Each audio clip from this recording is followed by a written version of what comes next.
One quick topic I wanted to cover was with Star pistols. The most common mix-ups that I see with people either selling these pistols or trying to learn more about them, which I have fallen victim to myself when I was first collecting these, is the difference in between the main series of their 1911 clones. I say clones pretty loosely because they are completely, non-parts interchangeable. And I'll get into the history with other videos, but they came from a different lineage initially than the 1911, and just simply adopted the 1911's lockup, which caused a lot of these minute differences between them and real 1911s. But if you're trying to just figure out a star from a traditional 1911, the dead giveaways are going to be the external extractor. That is present on all of their models. They did not make a single 1911 clone with an internal extractor. And the removal of the plunger assembly on the left side. So when you, oh, my bad, I picked up the super. When you look at the left side, traditionally on your 1911, your left grip ends about here, and you have your plunger assembly. 1911's clones built by Star do not have this plunger assembly because they went through different changes over time, but they always had the plunger assembly built into the slide stop, and then they had different methods of retaining it for the hammer safety, but they never had an actual plunger tube that held and retained in. This is nice because it means you can't, if you know what an idiot scratch is, when you're disassembling and reassembling in 1911, accidentally getting the actual piece that hits the follower on the slide stop. It can, if you do it wrong, you don't line it up correctly, you can scratch the frame right there. You can't do that on a Star because it just goes straight in. There's no like weird pushing down the plunger as you pull it in and sliding it across. Like it's virtually impossible to get the idiot scratch on a Star. So just a nice little feature, not really, but quirk of the Star pistols.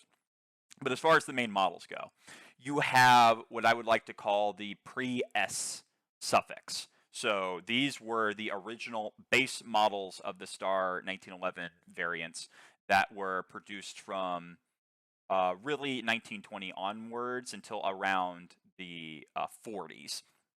So this is a 1940s produced Model A. Model A was their standard flagship 1911 in the 9 Largo caliber. That's 9x23. That was the most popular cartridge for military handguns in Spain. So that's why these guns are built with a little bit longer of a grip than you'd expect for like a 9 Luger. It's because they reuse the same frames for the 9 Luger, the B series, and the A series. So the 9 Largo magazines for the A and B are essentially identical. I do believe they did eventually make B mags with different feed lips to accommodate for a better feeding of the shorter cartridge. And I have seen, I don't know if this was original or someone did after the fact, I have seen ones with cut down followers and a little 4mm spacer back by the spine of the magazine in order to properly feed. But regardless, right, this is your original pattern. And these magazines, these can actually work in the pistols as far back as the early 20s. The only difference between those and these are the different cut for the mag catch. Originally, they had more of a circle cut, and then they adopted this more oval with a flat side in, I want to say, like the late 20s, early 30s. And the difference of the witness holes. Early Star 1911 magazines you'll see with circle witness holes that zigzag down, and then by, it looks like, yeah, about the 30s, they adopted these just straight cut witness holes. So those are interchangeable magazines. They work in the same pistols. They're just different style as they updated their designs. But this is like your pre, I'd say like pre 1945. They had this same pattern and the same kind of just going on with their 1911 models. The only difference with the stuff pre 1945 and this is a 1946 produced, but is the addition of this toe at the bottom.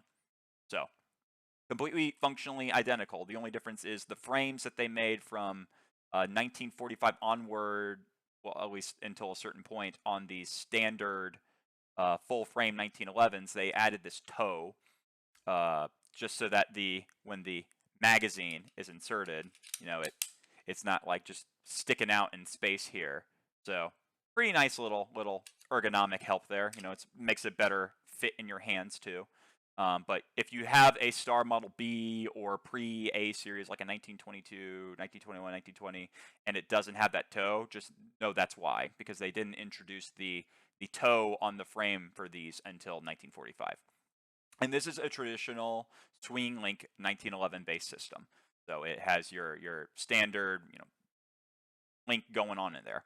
Now, the timeline gets a little interesting because both these pistols were made in the 70s, but the Super series here has a lot of influence over the rest of the line. This was introduced, I believe, first in the mid 40s, like 1946, and it was the upgraded to the traditional 1911 series. They call it Super because even though it looks, very similar in terms of aesthetics, it is functionally completely different.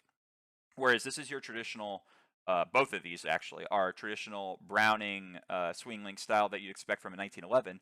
This actually has internals much more akin to a more modern pistol like a Beretta or a SIG 210.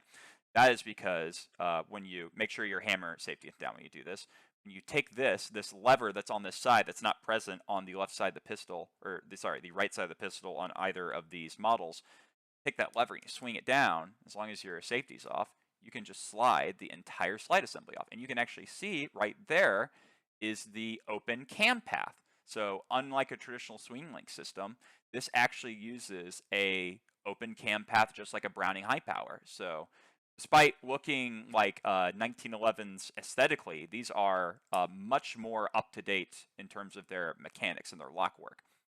They also have a different magazine safety design. The magazine safety design there is no magazine safety on the original A, B, D, all their 1911 series. They didn't add that, and that's what makes these special. Is the S suffix series, I like to call it.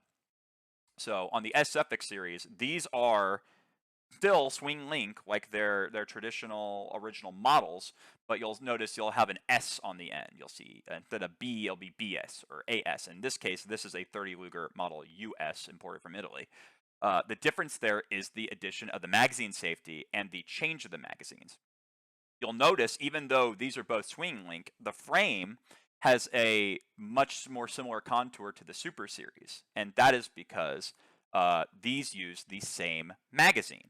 So whereas those traditional models, the A, the B, use these recessed toe magazines, the Super series and the S suffix series use these flat baseplate magazines. So this is a magazine that came with the Model US, but this is the exact same magazine that the BS uses.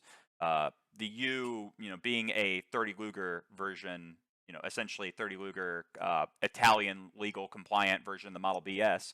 The 30 Luger and 9 Luger obviously have incredibly similar rear dimensions because the 9 Luger came from the 30 Luger and has the same overall length usually.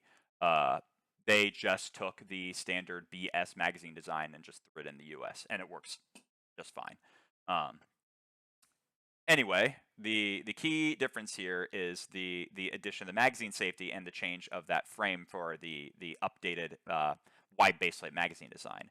And that magazine safety is basically just a lever that if you take off this right grip panel, you can get access to. It's just a lever that runs along the inside of the grip and hits the magazine right about here. It's got a little prong that goes in. And when your magazine is inserted, it pushes that prong. And this magazine safety lever, when it pushes that prong, it takes the lever and pushes it just far enough out of the way into the right grip panel that the trigger bar is able to actuate on the sear. When there is no magazine in the gun, that magazine safety lever is down and prevents the trigger bar from being able to actuate the sear. So the nice thing about the S suffix series is that magazine safety is incredibly easy to remove. It is just a lever that you can just yank out if you take off the right grip panel.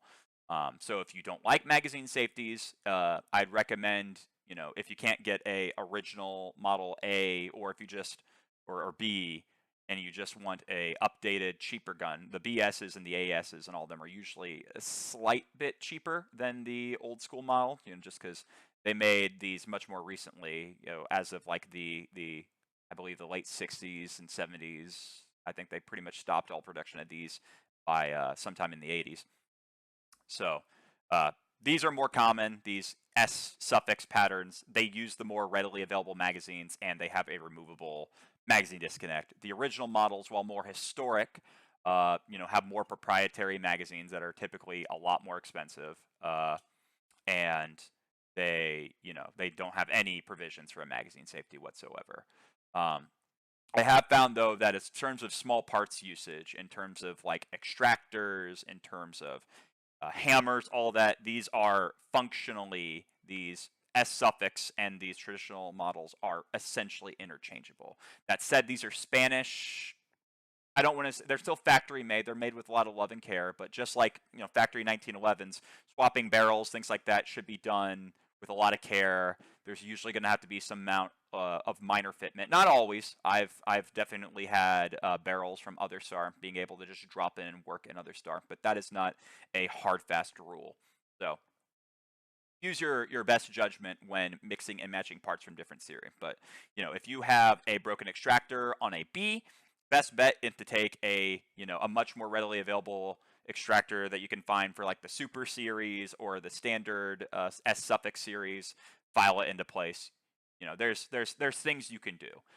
Grip screws seem to be, they slightly different patterns of grip screws along the year, but they seem to be completely interchangeable between the three models. As far as grip panels, they are interchangeable. However, you would have to modify old school magazines. These wood magazines that came with the original models do not have the provisions for the magazine safety. And as said before, that prong has to go into the grip panel. There's a recess cut in the plastic grip panels used on these series for that prong to go in there, right?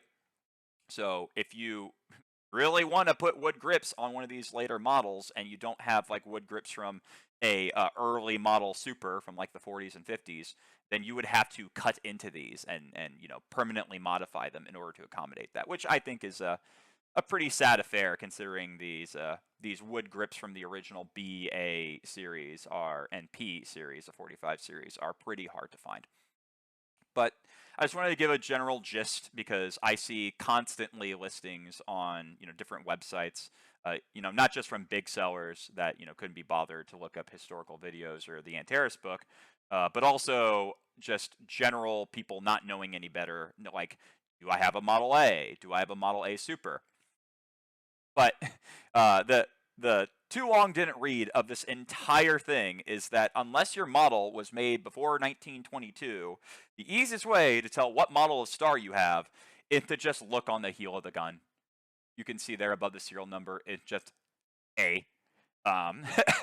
This is the case for almost all of their 1911 series, with the exception of the ones that predate their letter designation, that being the Model 1922, which is the original Model A. The Gen 1 Model A's were just 1922s with that marking for export sale. The Model 1921, it couldn't have that marking there because it has a grip safety. It's the only STAR to have a grip safety, so the piece goes all the way down there. Unless they actually mark the grip safety itself, it would not have the model designation. And the Model 1920, which was their very first attempt at a 1911 clone that has a completely different slide-mounted safety and is its own bag of worms.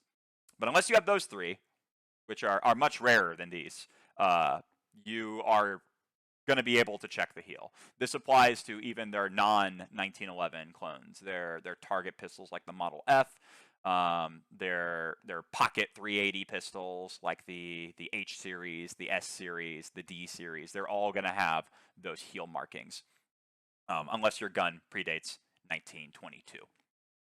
And then, yeah, that's really about it. I just wanted to cover the main series and their differences. So you got your single letter, well, mostly single letter series that are just your traditional 1911 clone with the recessed mags. You got your suffix S series, You know, your BS, your BKS, your SS, your SIS, your all of them. If it ends in an S and it's not the first letter, it's going to have a magazine safety in that traditional, like I said, lever style dingus underneath the right grip panel.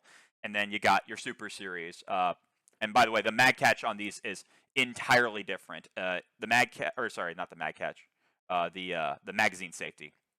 Instead of having the lever that goes in, it has a little indent up near the top of the magazine that's actually it's hidden, the spring-loaded detent that's hidden underneath the assembly lever. You can actually see it right here. It's this it's got a little retaining screw. It's this little spring-loaded detent. It does the same. It accomplishes the same thing. It blocks the trigger bar from being able to move enough to actuate the sear to drop the hammer, but it is a just completely different component. Not interchangeable whatsoever. They do use the same grips, however. If I took this grip off, it would have the same cuts for the bar style magazine, lever style magazine safety that the S suffix series does. They just reuse the same grips. And yeah, that's about it.